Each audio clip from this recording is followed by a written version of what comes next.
Hello from Croatia. My name is Gordana Palada, and this is my report about activities in Moodle for week 3. First of all, it's good to read the instructions, what we have to do. We had to explore, to describe the activities we have in a Moodle course. We had to suggest how they may be used. We had to create the activities in our teacher practice area.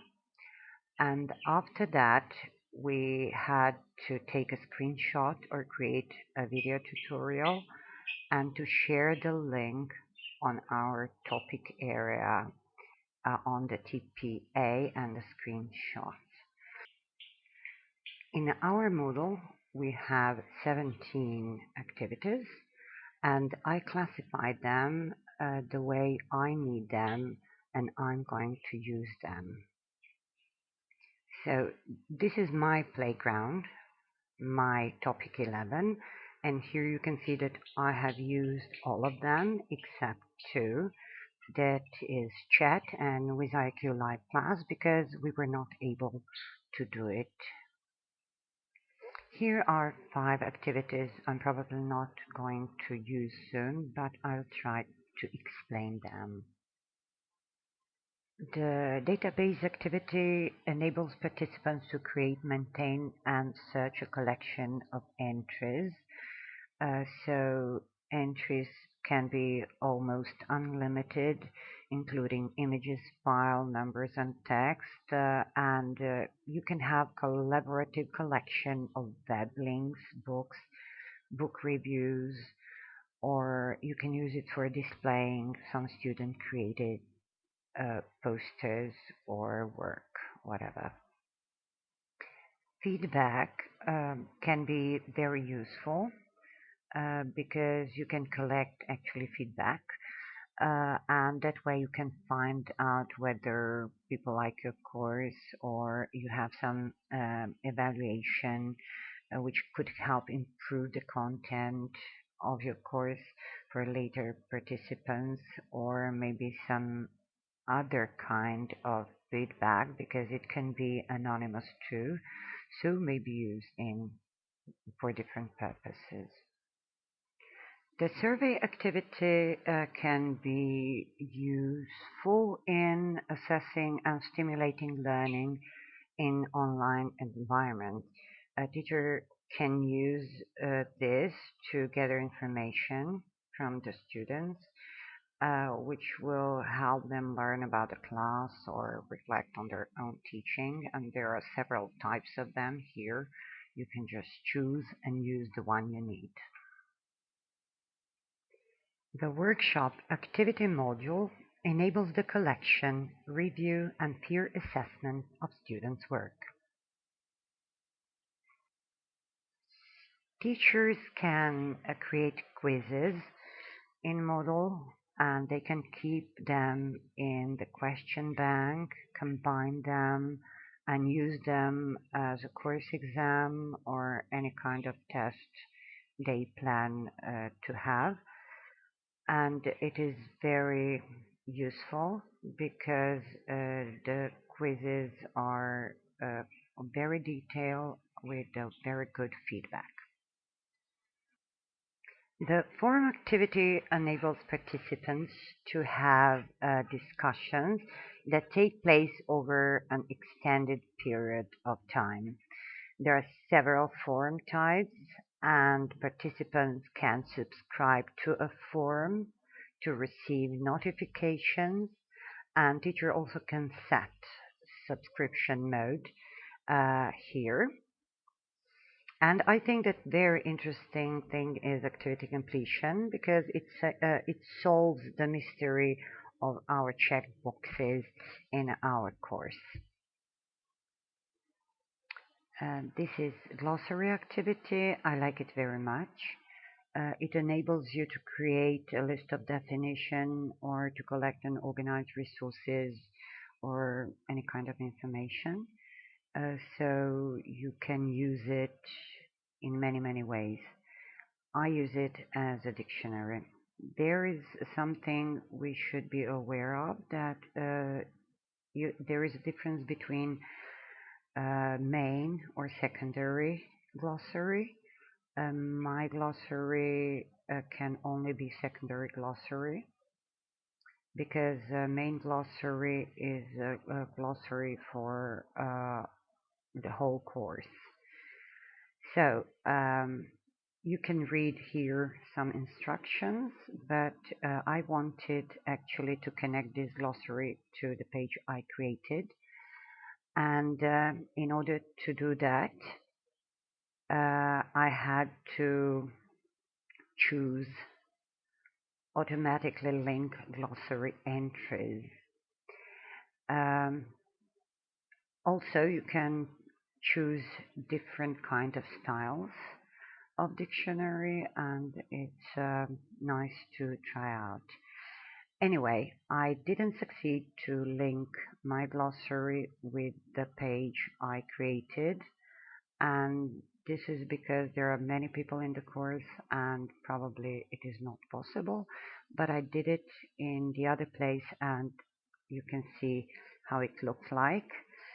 Every word that is in the glossary changes the color, and when you click on it, it gives you the input connected with that word.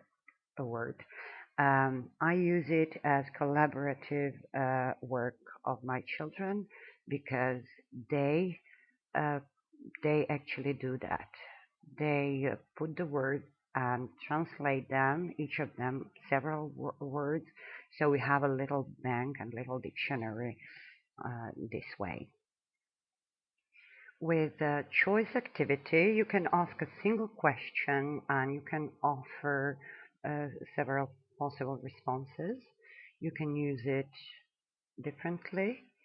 I use my choice activity here to check the understanding of the pupils after reading, but it's even better to use it for maybe warm up or to stimulate thinking about a topic, to predict the situation, what will happen, and so on.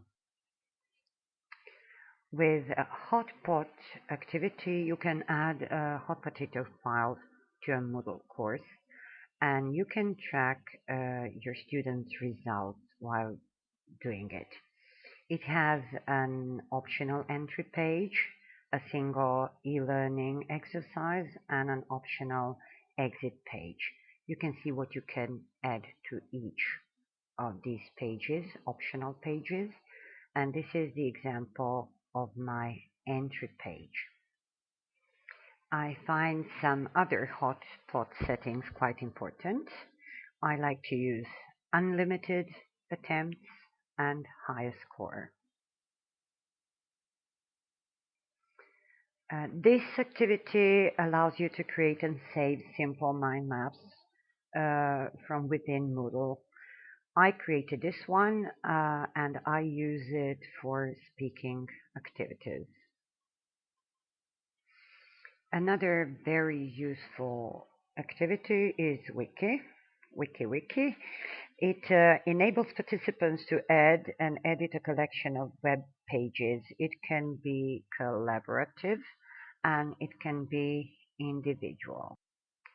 I created one about Valentine's Day, and our friend Harriet, she made comments. Thank you very much, Harriet, for participating in my activities. Anyway, this is a very useful activity for something that has to be done quickly, and everybody has access and can write something and save the changes. You go to edit here, click here, and then you can add whatever you want to the page. If you have comments, you click here and then you write comment. You can also follow the history of changes, and there are some other useful features too. SCORM activity enables you to use some activities, some quizzes, and other content created with different kind of software. I use iSpring Suite and iSpring Quizmaker. When I create a quiz, I publish it choosing right settings as a zip file. I upload it. After that, I choose to be opened in a new window, allow the window to be resized, allow the window to be scrolled, because navigation seems easier this way. As we can track the information about the quiz and the results, you can check the results in reports. The lesson activity enables a teacher to deliver content and practice activities in interesting and flexible ways. A teacher can use the lesson to create a linear set of content pages or instructional activities that offer a variety of paths or options for the learner. A lesson may be graded with a grade recorded in the grade book. This is what I created. This is only how the lesson can be structured, and I did it just to see how it works.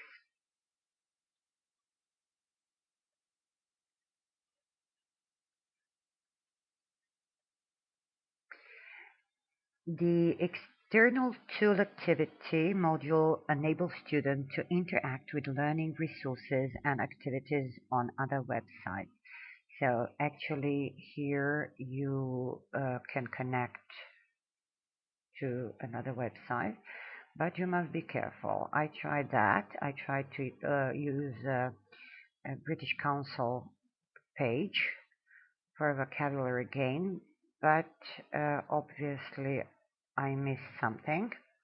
And then I learned that the external tool enables Moodle users to interact with LTI compliant learning resources and activities on other websites. And I had to learn more about LTI. And after that, I managed to do something. And finally, we come to the last activity. It is checklist. It allows a teacher to create a checklist or to-do list for students to work through. So this is the checklist of my topic 11. And finally, checklist was for week 3. I have done 3 forums and I'm going to do the 4th very soon. Happy Moodling. Goodbye.